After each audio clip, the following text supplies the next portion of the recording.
please introduce yourself to the camera for the people that are not familiar with your work, if you wouldn't mind. Okay, well, my name is Marshall Vian Summers, and I am presenting what I believe to be an important, what I call greater community awareness and understanding about the people of Earth and our presence in a greater community full of intelligent life, and what our emergence into that greater community will mean for us and can mean for us, both the opportunities and the hazards involved in perhaps the greatest event in human history.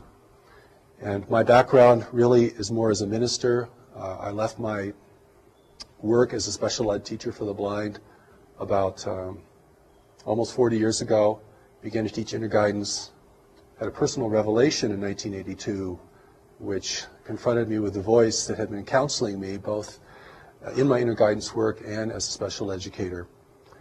And that had a tremendous impact on altering the course of my life. And since then I have been receiving a vast body of teachings and insight commentary called The New Message. It's a new message for humanity. And a big part of that has to do with our encounter with this greater community of intelligent life, because that has a lot to do with why we are all here in the world at this time.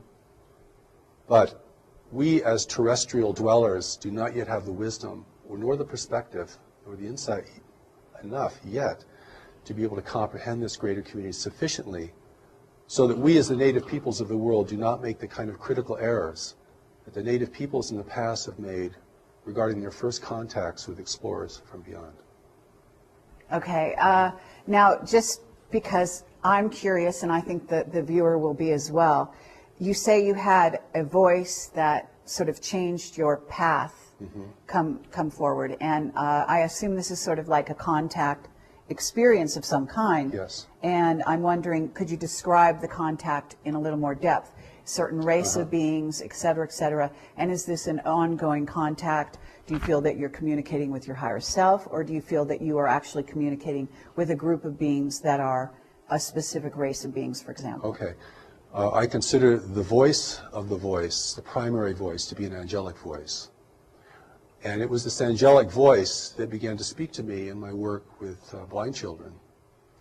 Because anyone who works with the handicapped has to be able to develop certain kinds of intuitive skills.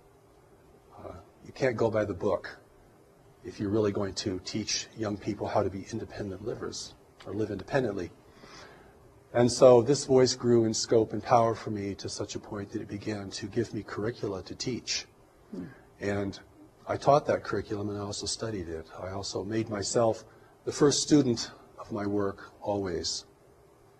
And this built up to such a point that I had an epiphany of my own, because certainly that voice isn't here simply to make you feel comfortable or to make you happy, but to ask you to do something significant and to engage you in serving the world beyond what you had considered to be possible or even preferable before.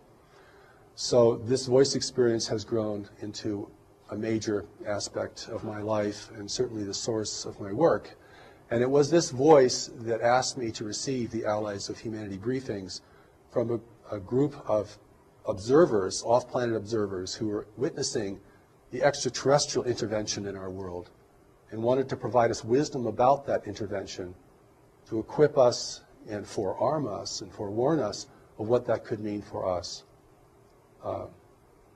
We have a real disadvantage in encountering this greater community, and so the Allies of Humanity briefings are here to impart greater community knowledge and wisdom to us, so that we may have this contact experience from a position of power and authority and responsibility. But the angelic voice is the voice of the new message. It's the voice that has presented all of my writings, all of my recordings, and now is beginning to reach people in other countries and around the world. So it has been quite an inexplicable journey. So whenever anyone asks me about my life and how did you come into this, I'm always bewildered at how I'm going to answer such a thing. And I think you understand this, because anyone who is connected beneath the surface of the mind, what you could call the higher self or the deeper self, begins to live a much more inexplicable life. And I know many of your readers and viewers understand this and experience this, as do the people who are gathered here today. I guess I'm a little confused in terms of when you call it an angelic voice and you say the Allies of Humanity material that you were given. Yes. Did that come from the angelic voice, or did it come from another group that was then communicating to the angelic voice? Is there some kind of relationship here? Well, yes. The Allies of Humanity briefings are briefings from an extraterrestrial source. It's an authentic off-planet communication that I was asked to receive. And I should mention that when I was asked to receive this, I was very resistant to it. I just did not want to get involved in this arena called the extraterrestrial presence in the world. But before, in 1996, I was preparing Greater Community Spirituality, which is a very core book to the New Message teachings. And of course, it deals a great deal with the greater community, understanding God at the level of the greater community, understanding our association, our individual association with the universe full of intelligent life, what wisdom means there, the things that we do not yet understand in order to function there responsibly and effectively. And it was this voice that asked me to receive an off-planet source called the Allies of Humanity. And I finally relented because after a while, I mean, freedom is no choice in that sense. And that began the briefings, the transmission of the briefings. The first set of briefings happened in 2 stages over the course of 1 year. And the second set of briefings all happened within about just a few days. And the third set of briefings, which has not yet been published, most of it was received in 1 day. And then last February, I received the final chapter to it. And there's a story behind the Allies which is pretty interesting because they're really operating as spies here in service to us because they represent free nations in our region of space. And freedom is rare in the universe, and particularly in our region of space.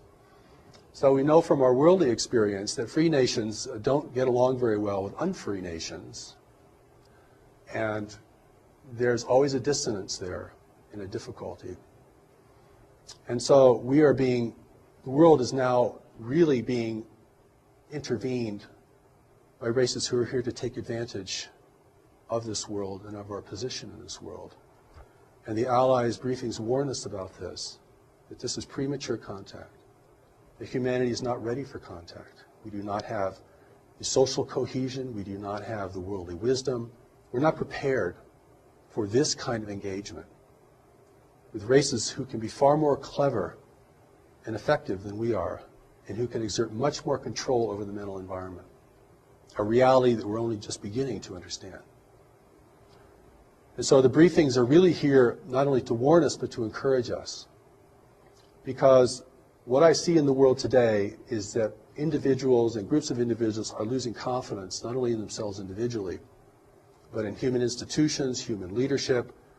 And of course, we all have good reasons to doubt human leadership.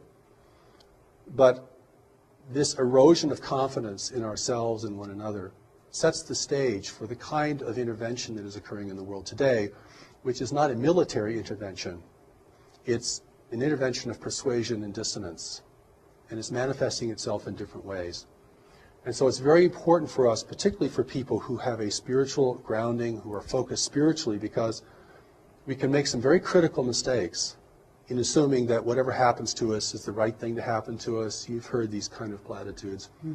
We're right where we just need to be. God gives us whatever we need. We can handle whatever happens.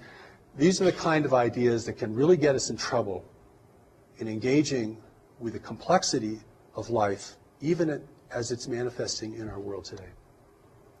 Okay, well, very true words.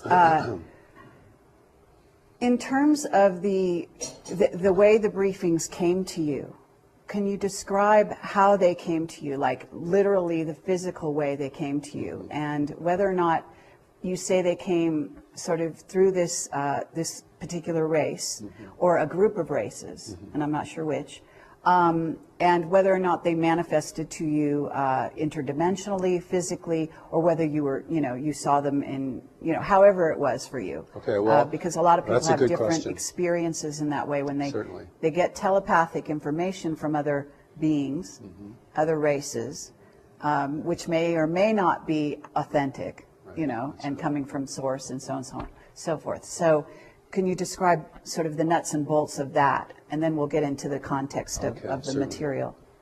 Well, I'll hold this in contrast to the experience of the angelic presence, which is a tremendous presence. In fact, for me, it was so tremendous that when I really was able to face it completely, it had a kind of devastating effect on my life.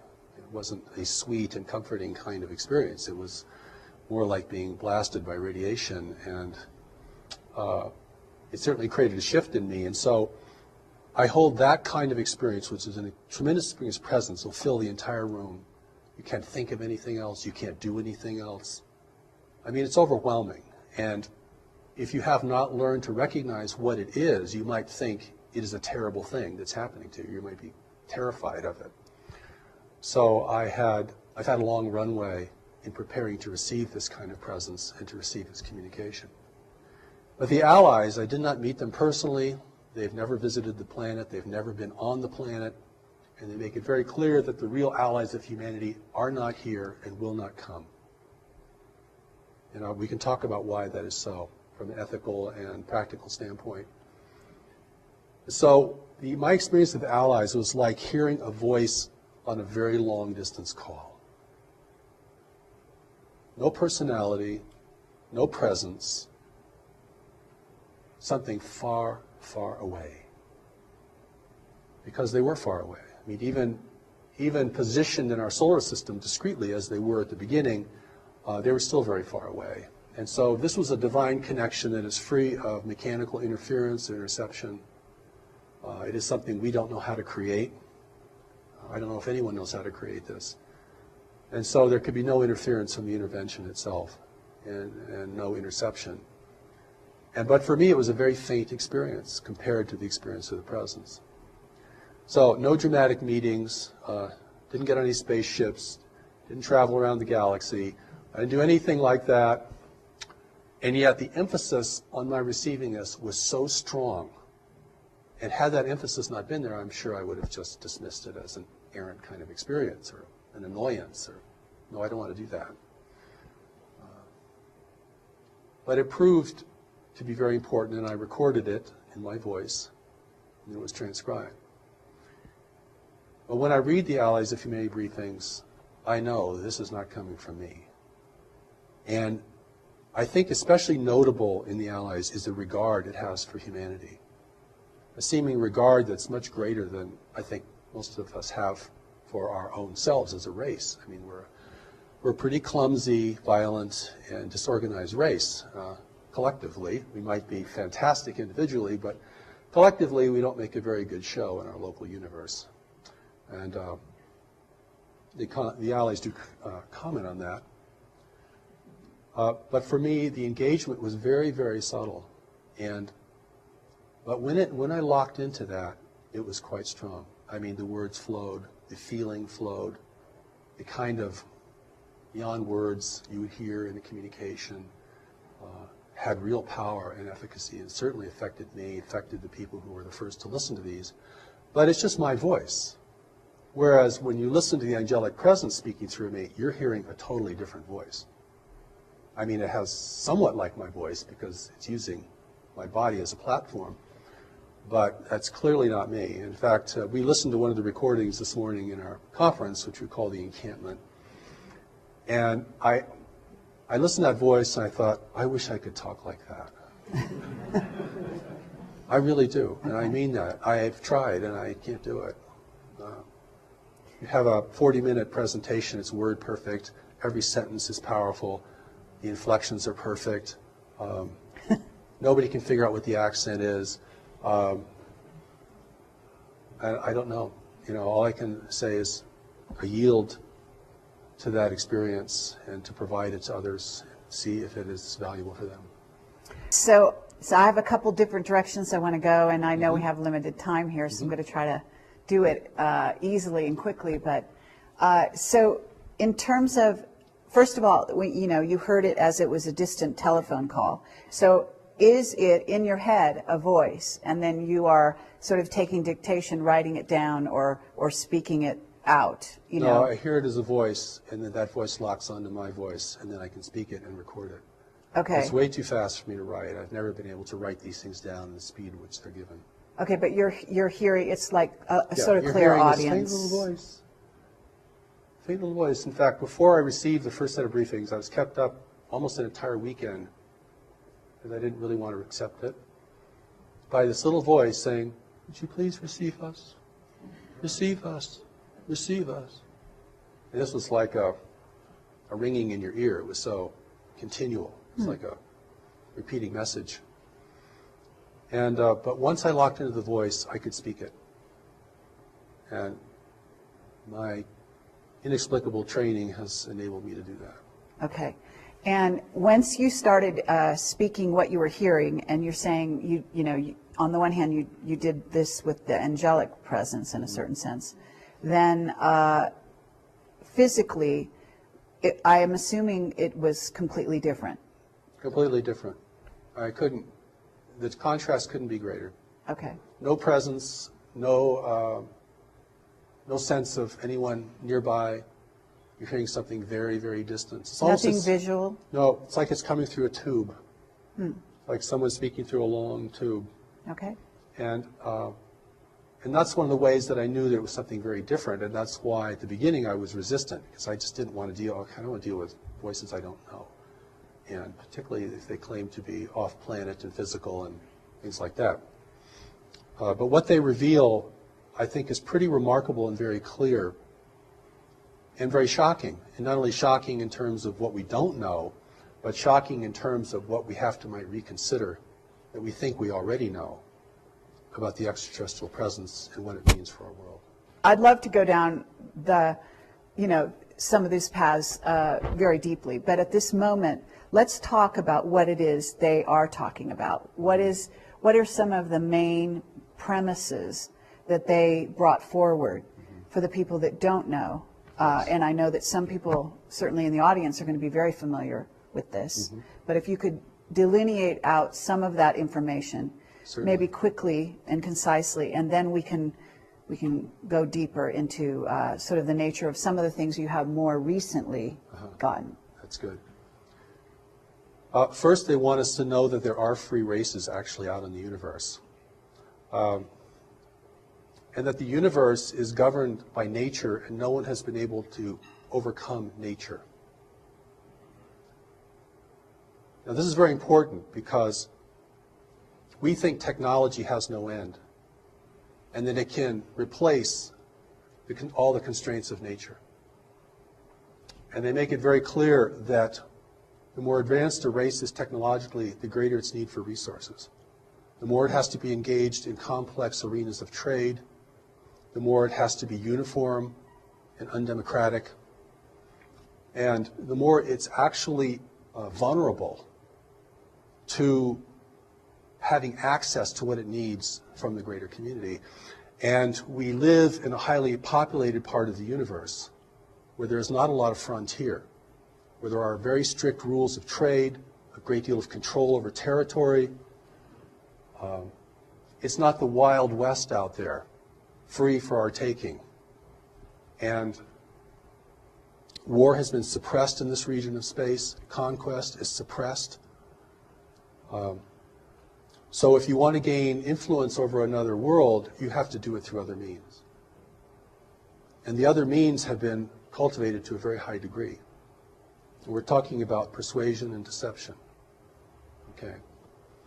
And here we are, the native peoples of the world, thinking that we're in the center of the universe, that if anyone would come to visit us, they would come to help us, most naturally, because we are so important to the cosmos.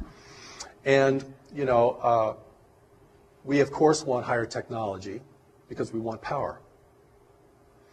And we have problems here we can't seem to deal with, global problems, resource depletion, climate change, political corruption, a growing dissonance between nations over who have access to the remaining resources of the world, just one example.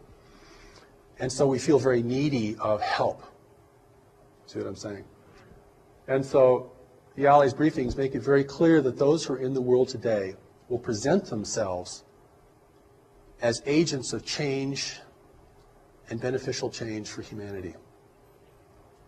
The world cannot be militarily overtaken because it would destroy its value. None of the races visiting our world can live here because of the biological hazard. So they need human assistance. They need us to use the planet the way they want it used. And they'll even use all of our infrastructure. And the reason that this is new and not ancient is because only in the latter part of the 20th century have we created an infrastructure that foreign races can utilize. The native peoples couldn't do anything for them. Okay, well, what about the times of Atlantis? The world's been visited throughout its history. There have been attempts to colonize the planet. They've all failed because of the biological hazard. And biological hazard is a very big deal in the greater community, and we can certainly talk about that if we have any time. Mm-hmm. And I think the Allies' intention is to warn us that there are different races of beings here, but they're all part of an intervention. And there are competing groups here in the world. And they're multiracial. So we may see them in different forms, and they can certainly project forms. I don't mean that mysteriously, I mean that technologically. I mean, they can project images holographically into our environment. And they will use our aspirations, our greed, our corruption, our uncertainty, and our insecurity to build their importance.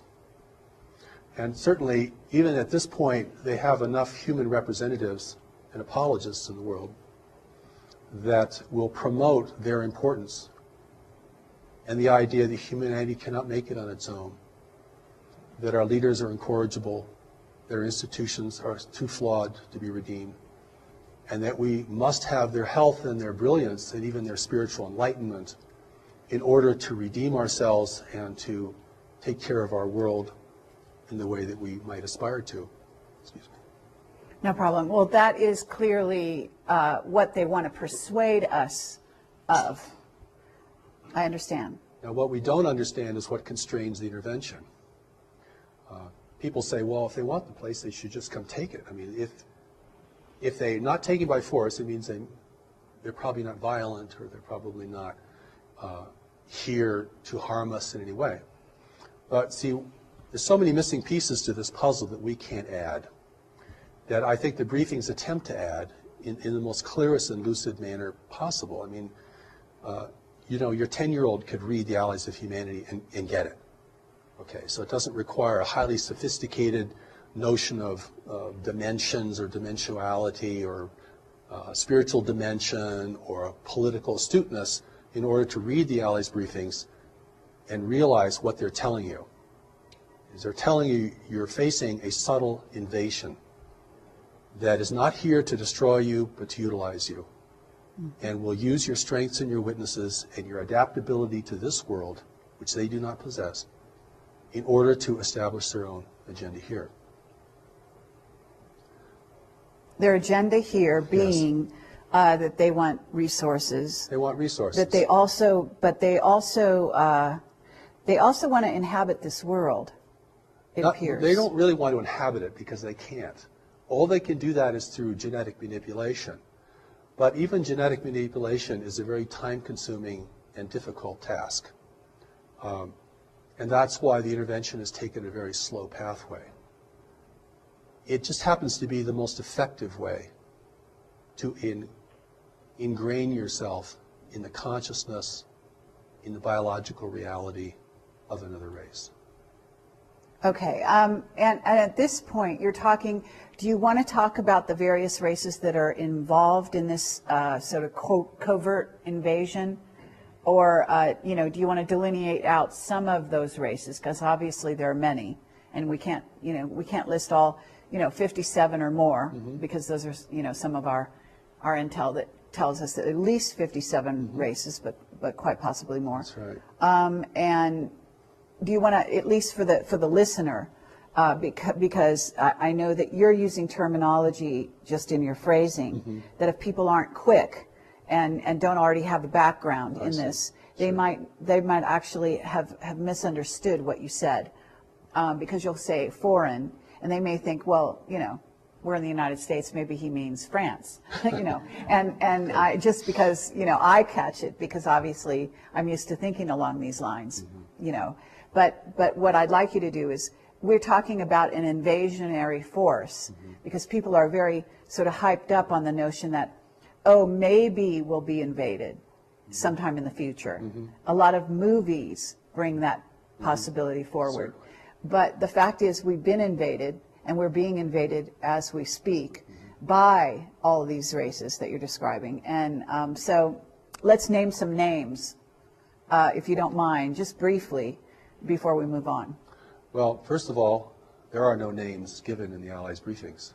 They do not describe where they're from because they want to protect their free Yes, I worlds. noticed that. They also do not describe in names the races who are here because it would be meaningless to us, or it could certainly generate a lot of fantasy and speculation. What is important to us is to know that those in our world today are resource explorers, and they are working beneath the rules or around the rules of engagement that are established in our region of space in order to have access to our world. If it appears to outside observers that their presence here is not resisted or denounced, then they have, within the rules of engagement in our region of space, they can be here without setting off alarms to their competitors or establishing official oversight problems. The official oversight is there's no government ruling the universe, but there are governments ruling trade. And trade rules everything for advanced nations that are interdependent with one another. And that is where the control is demonstrated. Advanced intergalactic nations.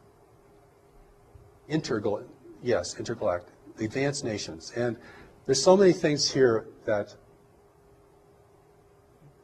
whenever I talk about this, I have to kind of paint a picture in the background because the picture is very different than what most people think today. We either think that the off-planet intelligences and races are either very demonic or very angelic, or we think there are good ones and bad ones. There are good guys out there who are going to help us, and there are bad guys who are not going to help us. The briefings themselves kind of set the record straight that in order to create an unambiguous situation on Earth, those potential groups who were visiting at earlier times are not here because we don't have the ability to discern, we don't have the subtlety or the insight to discern friend from foe. You cannot tell an ally from an adversary unless you're very skilled in the mental environment, very intuitive, very insightful, literally a seer. Okay. Because they're presenting themselves as the saviors of humanity. And in the background, they're taking people and never returning them. In the background, they're building a new human. Not to replace us, but to determine our direction. I'm often also asked, and I never like these questions very much, but I'm often asked, is our president an extraterrestrial or is our leaders? I think the thing to understand here, because I've had an opportunity both through the Allies briefings and through the greater community teachings of the new message, which go way, way beyond the Allies themselves, is that those individuals that are being prepared to be in the world are here to advise the leaders. They're psychic, they're powerful, they're brilliant. You can recognize them if you have the eyes to see, but most people will not recognize them. They're not in positions of leadership, they're unaccountable to the public, you will rarely see them on camera.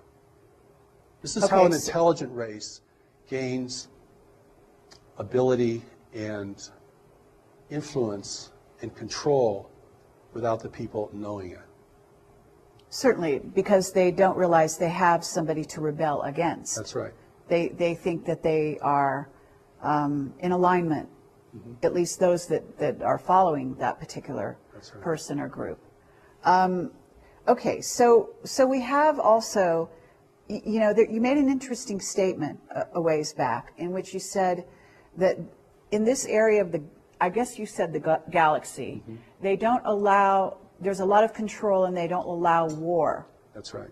And what I got was an overt war. And I wish you could talk about that a little more, because that's an interesting statement. And, you know, understanding in when I'm talking to you is what I have is a body of knowledge that comes not only from my own intuitive information, but also from the contacts, the whistleblowers, and the people that are feeding me information behind the scenes. So I have gotten some descriptions that dovetail, if you will, some of the things that you're saying. And, you know, too strong a way to put it would be evidence. But I certainly have witness testimony that would maybe substantiate some of the things you're saying. So what I'm trying to do is find out whether or not they reveal themselves or they reveal more about this picture. So when you say that there's control in this area of the galaxy, who's in control? And if there's no war, in a sense, we know there's a war. Certainly there's a war spiritually. Oh, very much so. And so, but there are ways that this so-called war manifests, and it sounds like there's limitations in the way the war can manifest in this area of the galaxy. Limitations is a good word. Large nations, if they become involved in networks of trade, have great influence over each other. And it's a very competitive environment. The universe, our universe that we're going to have to deal with, isn't a big frontier with a bunch of uninhabited Earths out there that we can go migrate to when we've just completely used up this one. I mean, and this reality is a very competitive reality. And so the skill in mental environment, the skill in persuasion, the skill of seers, the skill of things that we might hold to be very spiritual, but now have been used or are used in a very mundane and even invasive way, are used a great deal. I mean, once the rules are established, everyone figures out a way to get around them, or to skirt them, or to operate within them effectively. And of course, we're like the young child that goes into the big city. No, we don't know anything about the social reality, the political reality of that metropolis. And it's our naivete and our innocence that makes us probably endearing. I think you get this sense of endearment when you read the Allies briefs. They really think we're very sweet, actually. But they also indicate that, you know, some things we don't know that could destroy us. And not having any idea of what the reality is beyond our solar system is a tremendous disadvantage. So those forces in the world today are not, you know, operating in a military sense, but they're infusing themselves into the hierarchies of religion, government, and probably even more specifically or more greatly in commerce. Okay, but we do have war on this planet, and it right. is orchestrated, even from behind the scenes, by these so-called persuasive contacts or entities or races, as you call them. But there's also, from what I understand, there's also literal war taking place in the solar system and outside the solar system between some of these races. And yet you're saying there are limitations. So I guess what I'm curious about is not so much what's allowed on Earth, although certainly that's part of the question, but what is allowed in, let's say, what's allowed in our solar system? Because I've gotten information as to certain groups that are actually maintaining what might call, what they call outposts on the edges of our solar system that either allow some craft in or don't allow some craft in. In other words, kind of maintaining trade routes, if you will. Well, there's supply routes for those who are here. And this is the complexity that gets really difficult because different nations have been contacted by different groups. And certainly I'll say a few things that might shed some light on this. One is, if you want to gain ascendancy in the world and have your presence be the most trusted presence, then you have to weaken the strongest nations. And one of the ways you weaken a strong nation is by engaging it in intractable conflicts. And then begin to erode the confidence of its people in that nation. This is very much about persuasion and acceptance, okay? I make this emphasis about war because our whole orientation to space is war. Star Trek, Star Wars, War of the Worlds. Right. This is where we're coming from as a people. We think the universe is just another big battleground between empires and freedom fighters and all this kind of stuff, which is a total projection of, our reality here on Earth. But the truth is, we're facing a non-human universe. And that alone is enough to give people chills. We're facing a universe that does not value human values. But we're also facing a universe that, like every other creature, requires resources to live, has to deal with competition, has to deal with provision, has to coexist with others. So our emergence into the greater community is an emergence into a much more sophisticated and complex environment. And we're going to emerge into this greater community because we can't stop. It's happening, not because we're going out and finding out what's out there, but because what's out there is coming here. Not all of what's out there, but some of it. The briefings also indicate that there are very few worlds in the universe who know of our existence. That's an interesting statement. Those who do know keep it a secret. Fewer competitors. Or the freedom-loving races certainly don't want anyone to know, because if freedom is rare in the universe and you begin to promote the idea that there's this beautiful virgin world down here being despoiled by its native peoples, its stewards, then you're going to have a lot of intervention.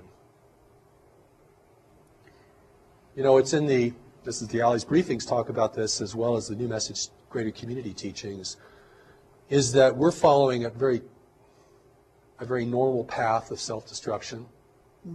That most races that become technologically endowed begin to outstrip their world's resources and are usually engaged in the greater community, not because of their explorations, but because the greater community arrives, offering gifts with its secret plans. And that's how that is the inducement. The inducement is not just to be a conquered people, because we'd resist. And if we resist, they couldn't function here, and they destroy the value of this world. But if we can submit, and if our desires and our ambitions can be enticed, then that's the best weapon there is to make the enemy drop their weapons and join you according to the engagement that you present. Okay, so on a certain level, what you're talking about, because as above, so below. So there's a certain level at which I can use certain phrases like being co-opted. So if I'm here on Earth and I have a corporation and I co-opt the opposition by bringing them on board to my agenda, or even a portion of my agenda, and not tell them about my hidden agenda, then I'm co-opting them, because they're, if I'm Coca-Cola, I get them to, to drink my Coke and maybe make a great deal with them. And if they're a lesser power, a lesser powerhouse, corporate speaking, in the world, then they come on board and they think, oh, they got lots of bells and whistles and they get to be my so-called friend. But in reality, that's not really what's going on there, right? That's right. I'm Coca-Cola and I'm going into Africa and giving them Coke, free Coke, even whatever. I give a lot of things away, right, initially. Sure. And then they become my friends, and then they let me in and they let me buy land, they let me build corporations, and then pretty soon I'm employing them, but pretty soon I'm also ruling them because I'm employing them. That's right. And so on and so forth. So by the same token, if we go off planet, a similar thing is going on. We bring in, they bring in the bells and whistles, which are free energy, technology to go off planet. The idea of terraforming other planets is very appealing to a race that is despoiling their own planet, right? Certainly. So there we have techniques to go off planet, to make going off planet more easy, and also to inspire them to possibly go to other worlds where they can then create a safe place, especially under the juncture of where we are now at, where this world is not only on a precarious road in terms of being spoiled by technology, but also by our misuse of technology, but also by earth changes that are imminent and beginning to happen. So that in that scenario, and then some of our black projects have what it's called, Project Looking Glass, and they have future technologies that can see the future, or potential futures that have more potential of happening than other potential futures. And then that gives them the upper hand, certain countries on this planet, the upper hand, so they can conduct businesses in a certain way to go in alignment with a positive agenda towards the future that looks like it's more likely going to happen anyway. So they're planning for for a certain scenario, and the scenario involves Earth changes on the one hand, it involves rolling out a sort of population elimination agenda on another, and then also sort of this resources trading establishments with various races off planet, to where these alliances have been made and built and kept up with the promise of greater benefits for the future, whether it be China's dealing with one race and told they're going to get benefits in the future of this, that, and the other, and ultimately they'll be the new rulers of this earth if they do play ball. And then you get the United States, who's had alliances with various other groups for a while, who has been told the same thing. And then you pit the two countries against each other so that they're always in a little bit diminished state, or a state of sort of semi-hysteria, or at least their militaries are, and so on and so forth. So it's easy to causing dissension in a playground between two bullies. If you get the bullies fighting with each other, they're not going to really be watching what you're doing anyway, and you're over here sort of taking their gold and telling them, it's a good thing for you because you're going to back them in the future and all that kind of thing, right? I think you begin to get the gist. This is very, it's a Sorry very, for very that. well, no, but it's very well said. And we're, even today, even in the world even without an extraterrestrial presence here, we're starting to learn about the power of influence. This is not, in most places in the world, this is not gunboat diplomacy anymore. This is about dependence. A nation becomes dependent upon what you purchase from them or provide them, then without changing their flag or their language, you begin to determine the course of their destiny. Mm-hmm. You don't really want to occupy them because that is way too expensive and difficult. You don't want them to resist you because that's way too difficult. And this is beginning to give us a picture of how nations influence one another in a greater community, where the level of sophistication is much, much higher, and where the psychic abilities are much higher. So I always want to take this into a larger arena of life, and also I hope we have time to talk about what the connection is to our core spirituality, because we are in the world today for a purpose, each of us. We're here to be in a time of transition and danger in the world. The greater community, certainly many people feel connected to it anyway for reasons that they probably can't explain very well.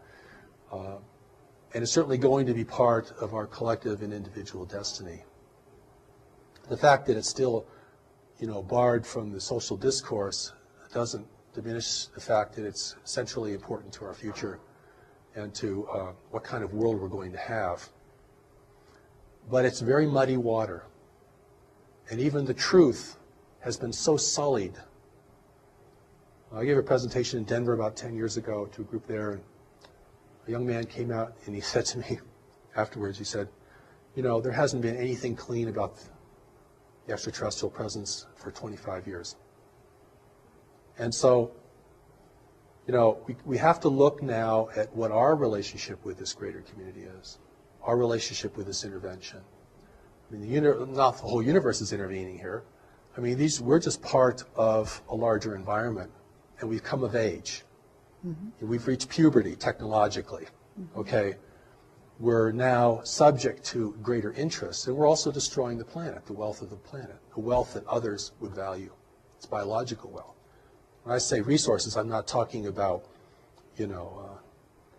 coal seams. I'm not talking about the kinds of things that we think are really important. I'm talking about biological elements in a universe of barren worlds. I'm talking about blood, talking about plasma, talking about cellulose. I'm talking about the building blocks of life. This is precious stuff. The recent Allies briefings say, you have no idea how important a tree is. So it's really important for us to begin to get a more greater community perspective, if that's possible, than simply projecting all of our values out onto space, which will never really inform us of what we're dealing with. And that's what I think the Allies briefings, the greater community teachings of the new message, give us an opportunity to step out of this and to see the universe in a more prosaic manner, not a multi-dimensional, not in a way that, is extremely subtle, but in a way that's manifest, because we have to deal with the manifest reality before we can deal with the subtle reality. If we're running out of money, or if we've got a tumor in our side, right, or if we've just lost our house, that's a lot more important than our meditation practice for that day. And so it's the manifest reality we have to begin to get a handle on. And that's not as complex, I don't feel as complex, or as mystical, because this is level confusion. Level confusion is a real problem here, because there are different levels, and the levels present different kinds of things to us. But if we miss the fundamental level, then we're the native peoples of the world, encountering resource explorers that we know nothing about, whose intentions are never revealed, whose activities are surreptitious, whose impact upon people is generally destructive and manipulative. Then we have to deal with it at that level primarily if we're going to be a free race in the future. And if we can't deal with it at that level, if we get lost in the dimensionality of this whole phenomenon, which is big, we're going to sell the world away or give it away. And we're going to do that. It won't be taken from us. Okay. That's the difference. You see, this is where human responsibility or ability to respond becomes critical. And in the New Message teachings, one of the important things about greater community spirituality of the universe, is this reality of knowledge. Because, and I'm going to use this word in a different way, I'm not talking about information or book learning or what we learned in high school or university. I'm going to talk about knowledge as a deeper mind. We can call it higher self, Christ self, Buddha self, whatever. This mind operates beneath the surface of our worldly mind, our intellect, which is pretty much totally conditioned. I mean, you're never going to totally recondition your personal mind. I mean, it is thinking how culture thinks. It is thinking according to our biological and social realities. It can think better, and it can be valuable, but it is very, very ingrained. Excuse me. Knowledge is really important here because it's the only part of us that cannot be manipulated. Okay. And I want to take knowledge out of the religious realm, if I can, or the high spiritual realm, because there's so many things associated with it, and bring it down into a kind of a consciousness baseline. This is the well of what you know and can know, and your ability to know. This is the part of you that's still connected to God. Not the part of you that's living a soul journeying through manifest reality. This is the part of you that didn't leave, that isn't journeying through manifest reality, or it's going with you, but it's not on that journey. This is the only part of us that cannot be manipulated by any worldly, extraterrestrial, interdimensional, anything. And this is important because this is the source of our strength and our integrity and our ability to see. If that does not become the emphasis of an evolving humanity, then we will be seduced en masse. And we'll be seduced in a way we never thought we'd be seduced. And how we'll be seduced is being offered what we want, which is the most deceptive form of seduction there is. Beauty, wealth, and power is part of that, certainly. And we're very primed for it. I mean, as the world becomes more disorderly, as resource depletion continues, as nations become more fractious with one another, and we're entirely able to make our own war, by the way. You don't need any help from beyond to do that. We're very good at that. We've been doing that for a long time, and nobody has to teach us anything about that.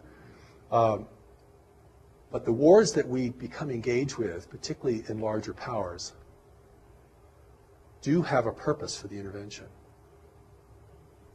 If the only nations that could really rally the world are weakened sufficiently through intractable conflicts, And if the two or three strongest nations in the world are repitched in opposition to each other, or that's fortified, there will never be a consensus here.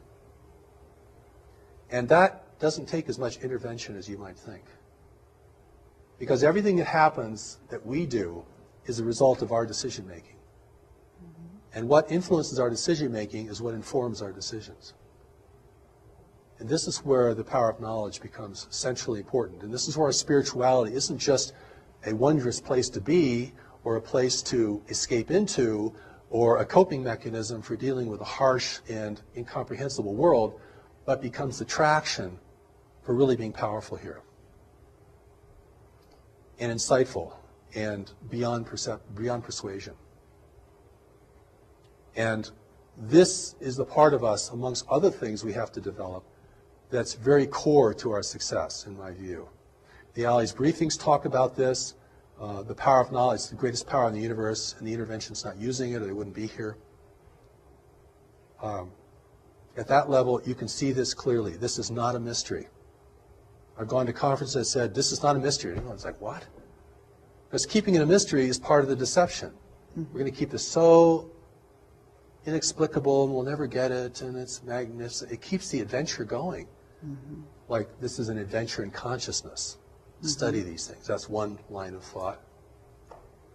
So when I've gone to speak to groups of people and presented the Allies briefings in as gentle and compassionate way I can, I mean, the resistance is tremendous, because it's like I'm taking people's parade away from them. I'm taking their lollipop away from them. I'm depriving them of this really exciting thing that's going on and turning it into just another damn thing we have to deal with in life. And okay, at that moment I'm going to stop you so we can change tapes. I'd like to talk a little about God, because God is a part of this. And we are spiritual beings with a spiritual origin and spiritual destiny. And I think our spirituality is actually one of the core strengths of humanity in the universe of highly technological and secular worlds, which predominate in our region of space.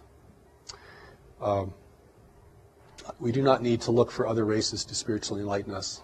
We actually have the materials to do that ourselves, and have actually done fairly well in keeping the mystery alive here, where it's died in many, many other places.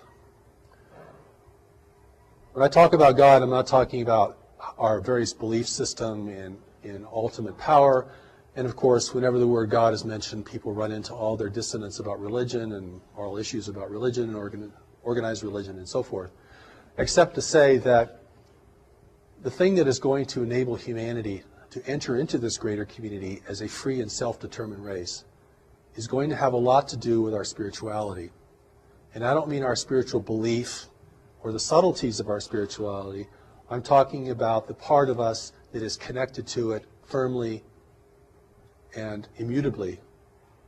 Because if that's the only part of us that cannot be manipulated by any worldly or otherworldly force, then that represents the source of our wisdom, our strength, and our unity with each other. Because in facing the intervention in the greater community, we are certainly facing an adversity that we're unaccustomed to and do not really know how to discern very well. And I don't think anyone in government really knows how to discern it either. I don't think there's a secret group that's got all the cards on the table. And they're being influenced as well. So it comes down to what people see and know and their responsibility within themselves and to others, because this is what enables the native race to rally and to begin to question, at least question at the outset, the meaning and the value of this. If we're hungry for technology from beyond the world, which is part of the inducement, it's liquor for the natives, for sure. If we want others to come and rescue us, that will be accommodated. If we want an overseer in the world that's non-human, that will be provided. But it's really, we have to grow up and become responsible. We're going to enter this greater community. You can't have a nation full of run by tribal conflict and warring nations. And so in adversity here is the opportunity. And the opportunity is the intervention and the breakdown of environmental stability in the world are the two things that can prompt humanity to unite in its own defense. It has to be that powerful to overcome our attitudes, our beliefs, our history between nations, the contention between religions, all the things that fracture us and are fracturing us further and further and further, most of which we're doing on our own. The interventions can step back and just let us degrade ourselves down. They'll help us do that in certain ways. But I mean, we're doing a pretty good job, even if we didn't get any assistance. The opportunity here is really that humanity has to unite to be in the greater community. There are three requirements for freedom in the universe: self-sufficiency, unity, and discretion. Now, we're clearly losing our self-sufficiency at an alarming rate. And we're spending tomorrow's inheritance like there was no inheritance. We're selling our children out, frankly. We're going to use up everything as fast as possible, always thinking that the well will never go dry. And the world is going to reshape itself to assist us in that as we degrade the planet and change its natural balances, which have enabled the rise of human civilization. Those balances, if they become imbalances, can reverse that process. We have to become united, not that we're all clones of each other or we all live under one flag, but the cooperation is, united we survive the greater community, divided we fail to it, we fall to it, eventually. And the third is discretion. We're broadcasting out into space our wars, our foolishness, our comedies, our tragedies, everything. Discrete observer may never understand our nature, but they can certainly understand our tendencies and behavior. That will have to stop. Free nations do not broadcast, except to each other in ways that are very safely encoded. The price of freedom in the universe is unity, self-sufficiency, and discretion. If we require other nations to provide our core resources here, human freedom will be lost. I don't care what your political persuasion is, what country you come from, what your religious belief is, what inner voices you listen to. That's the name of the game. Okay. That's very interesting. I'm not sure, the last one, discretion, I would say discernment, but in a certain sense, I think you're using it as a more active verb. Yeah, that's right. I would include discernment in that, but certainly Right. Discernment has to lead to discretion. Right. Yes. So it's sort of the outside, the last point of station before action or as part of action. But so what you're saying, though, is very interesting in the sense that, and I don't want to make light of it, but, the Ronald Reagan saying of, at some point that if we had a common enemy, that would, in theory, unite us. Mm-hmm. Now, I'm not sure that he meant it in quite the same way you do. Yes. And Right. and I think that people listening to this who are skeptics and who may be less sort of willing to accept any of your message might sort of look at that statement in that way. So is there a way that you can address that in the sense that if you were talking to the people that sort of love to go off on that Ronald Reagan quote, Right. Yes. What would you say? Well, I first would say that people are terrified of human unity. I mean, I've spoken to conspiracy groups before, and, human unity is just a big flag. It's a red flag. When I talk about unity, I'm talking about responsible management of the planet and cessation of human conflict. Not just purely for moral or ethical reasons, but for really practical reasons. I mean, we're going to have to protect the arable land of the world. We're going to have to protect fresh water and renew fresh water. We're going to have to do all this stuff, or we are, we're not going to have a future, or not a desirable one, certainly. And that is part of the reason the intervention's here. The other part of the reason the intervention's here is we're at the threshold of becoming technologically powerful enough to discern it effectively. and to communicate out into space that we don't want anyone messing with us. Stay away, please. We're not ready. We'll let you know when we're ready. That's why the real allies of humanity, or races that could become the allies of humanity, are not interfering in the world today, because it's highly unethical for them to do that.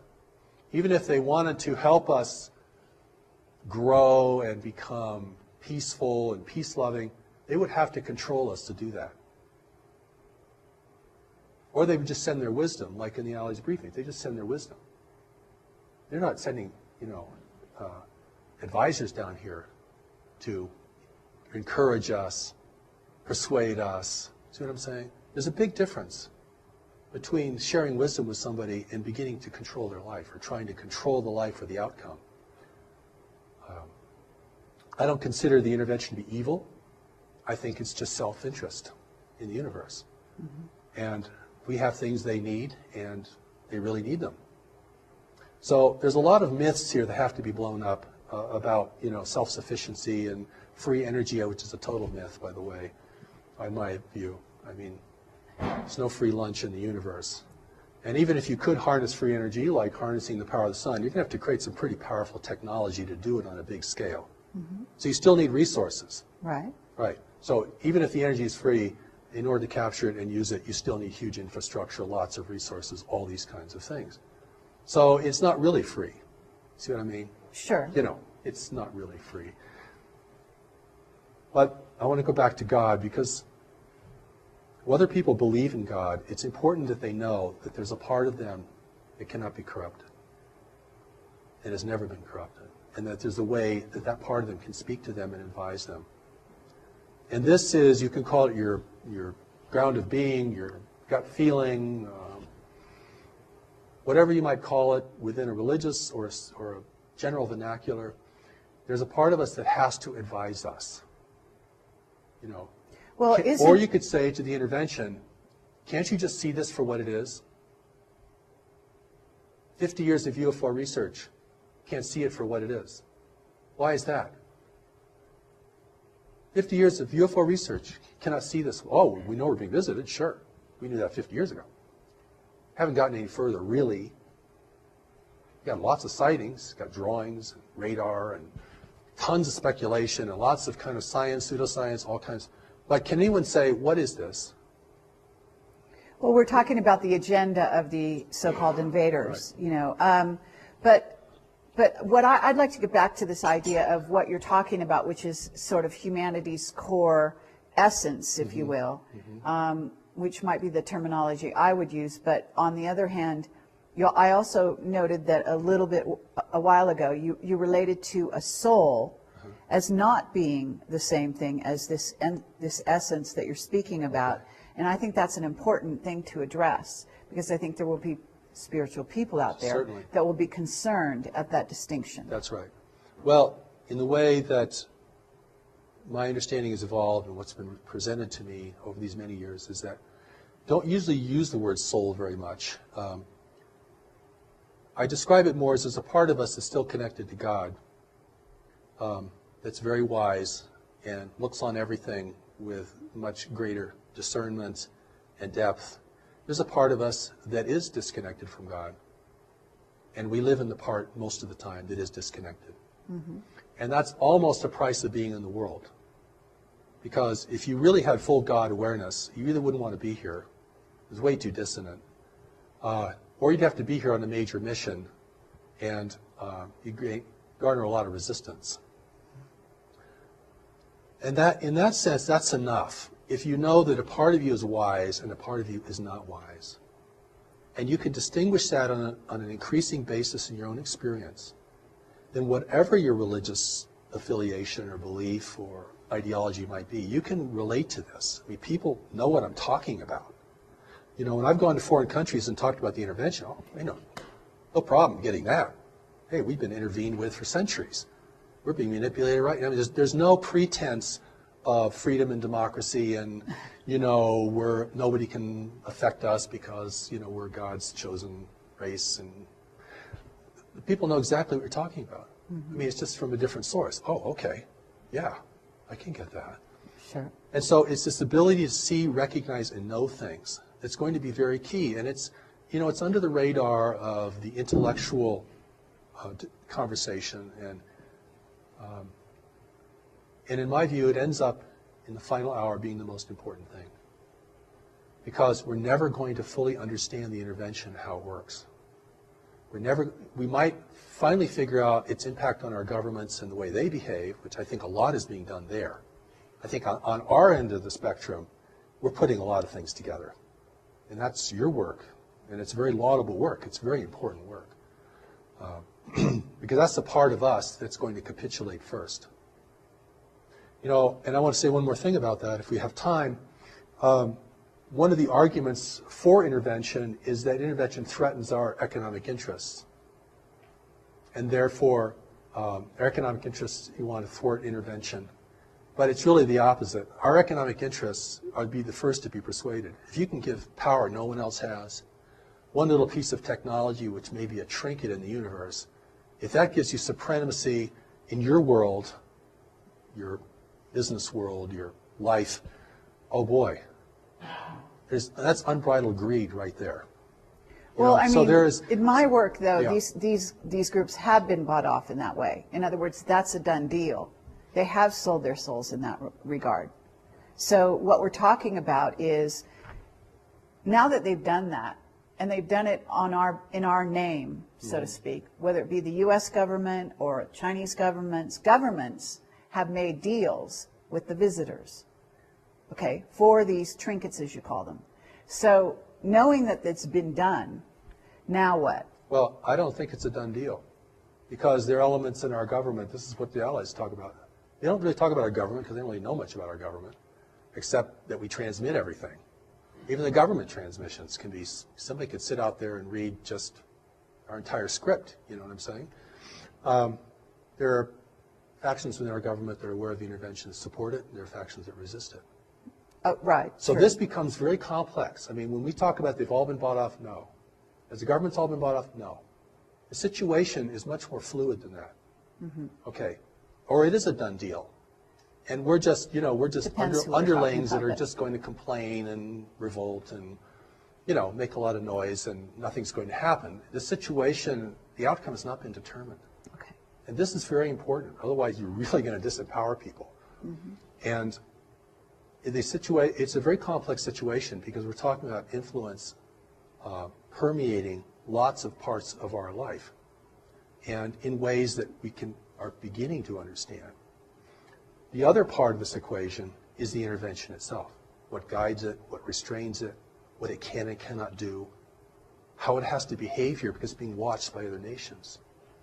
And so if it appears, like I said before, if it appears that we are at least tolerating its presence, if it appears that we're accepting and benefiting its presence, then it looks like we are granting them permission to do whatever they want to do here. If that's the appearance, again, this is the problem. Okay, but there's a lot of that going on. Yes. So whether we can say, we could give percentages and so on and so forth. But the issue that I'm kind of trying to get to is that if we have a faction, and we're certainly aware of what we call white hats in the government around the world, who are not willing to cede sovereignty, whether it be of nations or individuals, to these visitors, whoever they are, regardless.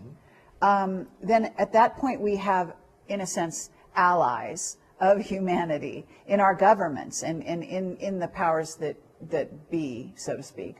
And so given that we have that, then what is the next step? Because, there's a level at which individuals cede their freedoms, okay, and that has to do with how they interact with visiting races, and then also with governments and so on. And then there's a level at which governments cede their rights and so on. So at what point do they pull back, and how do they pull back? Because you're saying, in other words, if it's allowed on a certain level or tolerated, as you put it, then they proceed. So how do they say stop? And what is the terminology, what is the means, what are the methods in which individuals or governments or representatives of governments say to these beings, say to these invaders, stop? Or how does it communicate it to stop? I mean, if there's appearance of resistance here, opposition and resistance. That's powerful. Even if it comes from, the public. See what I'm saying? We don't know who's a white hat and who isn't a white hat in the government, and certain people certainly are, we can suspect in other ways, but it's what are we going to do? Right. What are you going to do? In your position, you have influence and can present many things to many people. What can I do? What can the people in this room do? What can anybody do? I mean, the first thing I think we have to do is begin to recognize this reality is occurring, and we have a responsibility to deal with it. If we think it's all going to be our government that's going to negotiate the outcome, we've already seceded our personal responsibility, regardless of the makeup of the government. I mean, the government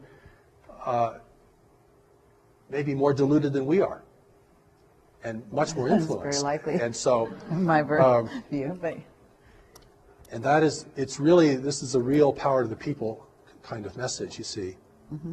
And I mean, even if you broadcast on shortwave out in the universe, we don't want intervention. We don't welcome intervention. Anything, any demonstration of resistance. I've been invited to speak at conferences, and I'll go to these conferences. I'm the only person who questions the extraterrestrial motivation. Everyone else is completely sold on this. It's groovy, at least some of them are good. And we're going to get into this because this is really exciting, and boy, we're going to get so much good stuff from these people. But we know as human beings that if you want something from someone, you can never discern them. You want something from the intervention, you've already given your power away.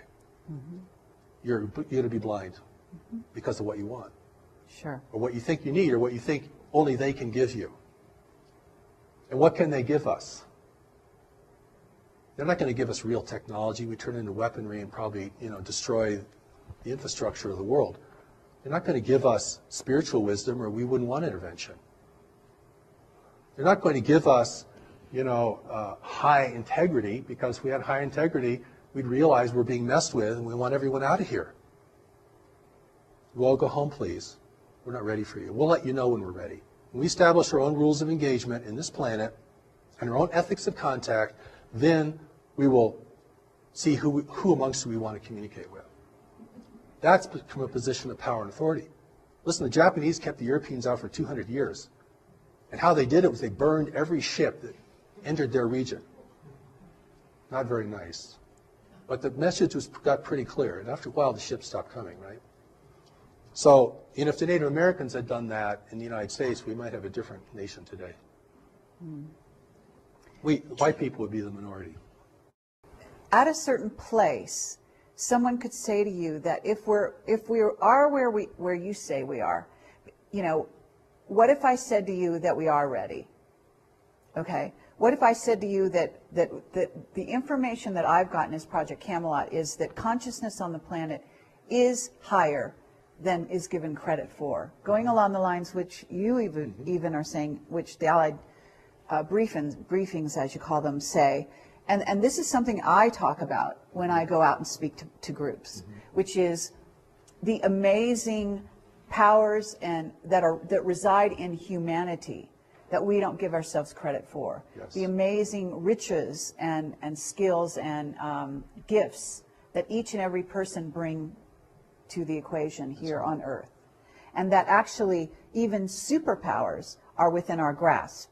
In other words, that this human encasement, whatever you want to call it, is perfectly conceivable for us because of our amazing potential genetically, as a genetic library, have all the skills embedded in our DNA that all the races that visit here have.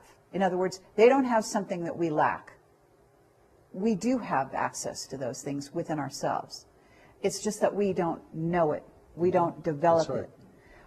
But at this moment, I also think we are on the verge of, if you want to call it, I would not say, as Jack Nicholson says, you can't handle the truth.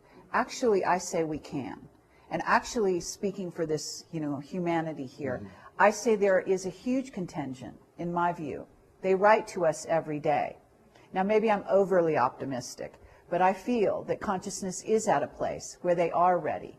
And so, just to wrap up, what would you say to them? And I think some of your advice, or the Allies' advice in a certain sense, if you want to call it advice, is very pertinent. Because if we are on the verge and we are ready, then what's the next step?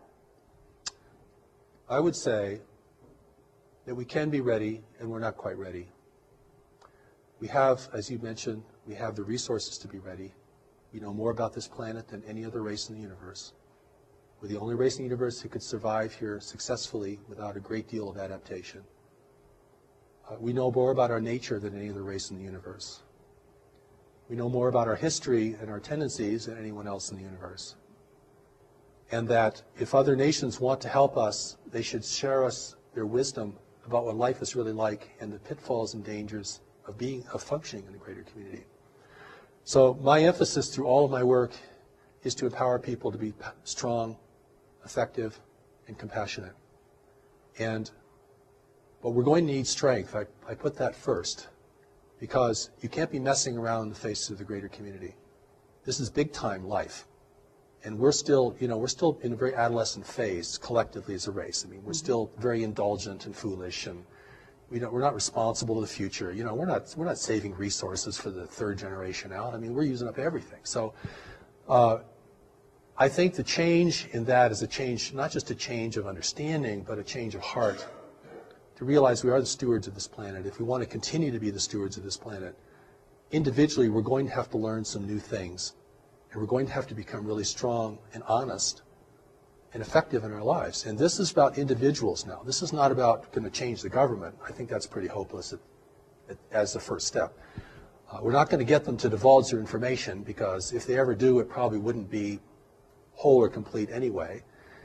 And so, but we do need to learn about the greater community itself. We do need to learn about our personal strengths and responsibilities. We certainly all have to get our own house in order, personally, individually. And that's kind of that's a great starting place, of course. But, humanity can never give up. And the intervention is either here to win us over or discourage us from resisting. That's the power of persuasion. And I look around, I see, many people are on a downward spiral. They're losing heart, they're losing faith, they don't know how to handle their life. They're getting very discouraged by what they see in the world around them. Their own sense of inadequacy can overtake them. So, you have to build the person up. If you want to take them into a battle of who's going to control this world in the future. And this is a battle at another level, all right? This is like warfare at another level. Okay, we're not going to be clubbing each other over the head. But we are going to be determining, what has power and meaning in the world. And that's why, in my work, we present the Steps to Knowledge. It's available online. You can go read the Allies of Humanity at allieshumanity.org. Go to newmessage.org and study Steps to Knowledge. Putting tremendous things available so we can reach people not only in the Western nations, but all around the world.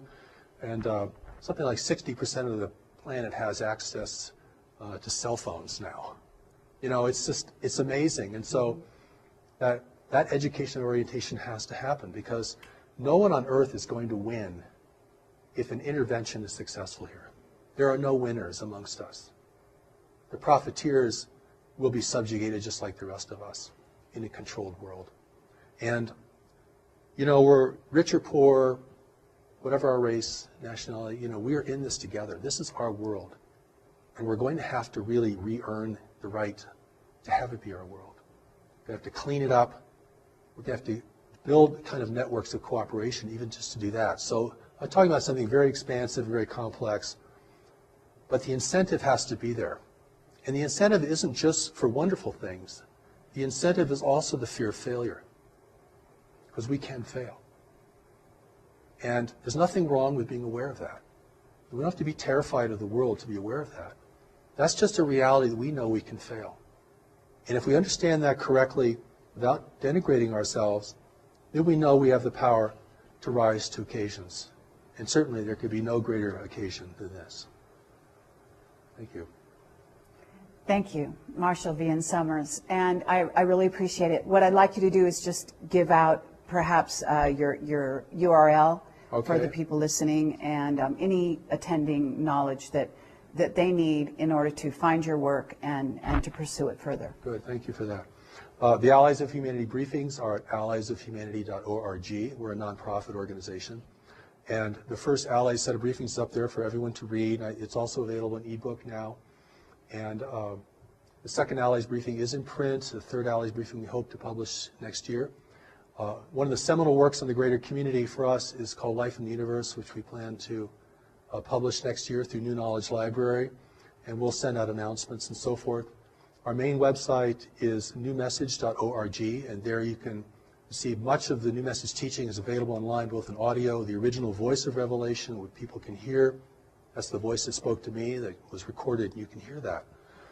As well as, we made a tremendous amount of things available to people, as well as elements for study and application, greater community education, all these kinds of things. We really want people to have access to this, and we welcome your participation. There is the Declaration of Human Sovereignty, which is a document modeled after the Declaration of Independence. It's kind of a statement indicating to the universe our will as the people of Earth, our rights. We establish our rights. We establish the fact that we are being interfered with, and we do not hold that to be appropriate, and the kind of engagement we would like to have with other nations who are interested in us.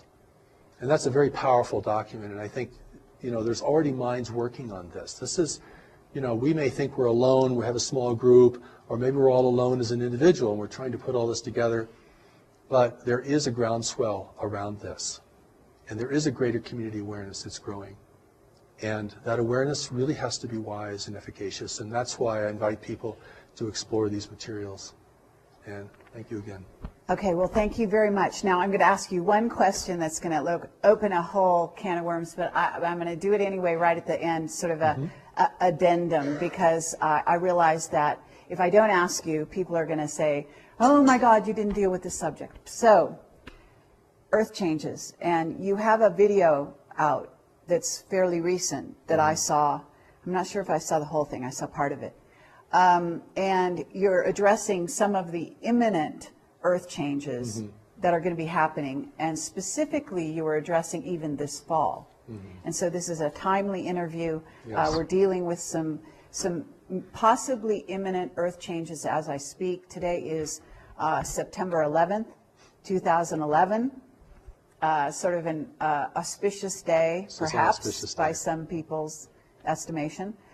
There's potentially Elenin, there's potentially Nibiru and or the brown dwarf incoming to our solar system.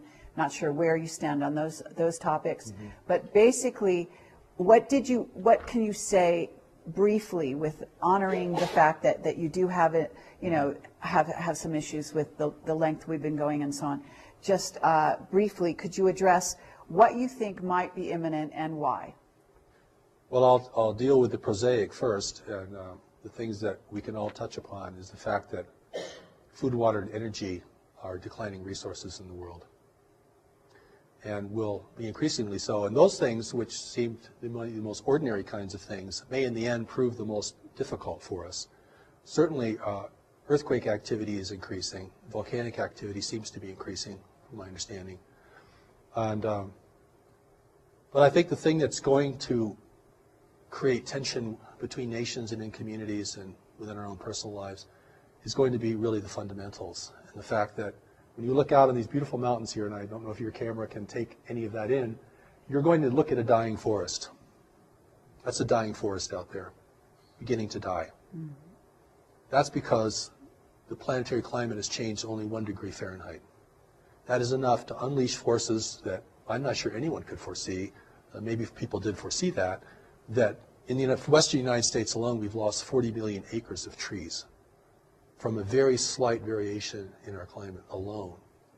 That and the availability of water, clean water, the growing aridity of the world, particularly in highly populated areas such as Africa, the Sahel, the Middle East, Southeast Asia is having a critical water problem. These are earth changes that these are big things. This is a 4-alarm fire, actually. The other background things of increasing volcanic or seismic activity is going to have its impact as well. And I know there are other people who feel there are celestial forces that are increasing the frequency or the pitch of this, and I do not want to comment on that. I don't feel I really know enough about that to comment on that respectfully. But clearly, the pitch of the world, the intensity of things is escalating. Mm-hmm. And even if you come to a beautiful place like in the Rocky Mountains here, you can feel that escalation. I mean, young people are committing suicide and, capitulating into drugs like never before. I mean, this isn't just uplifting people. This is also wearing us down. The pitch, the intensity, not just of more activity, but the actual intensity of the mental environment.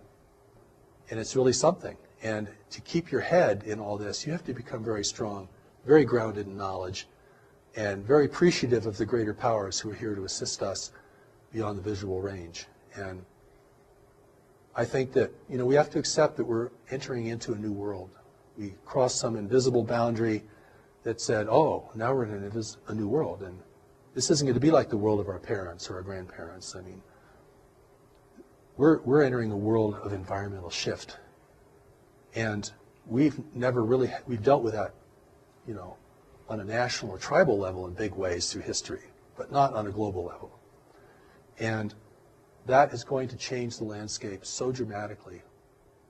It could change our whole idea of religion, could change certainly our governments and their functionality. It will be a great incentive to war, even without foreign persuasion, as a growing number of people attempt to drink from a slowly shrinking well. And the only way that you can prevent chaos and decline is by a growing sense of unity and compassion and the awareness that we're in this lifeboat together, this lifeboat called Earth. Thank you. Thank you.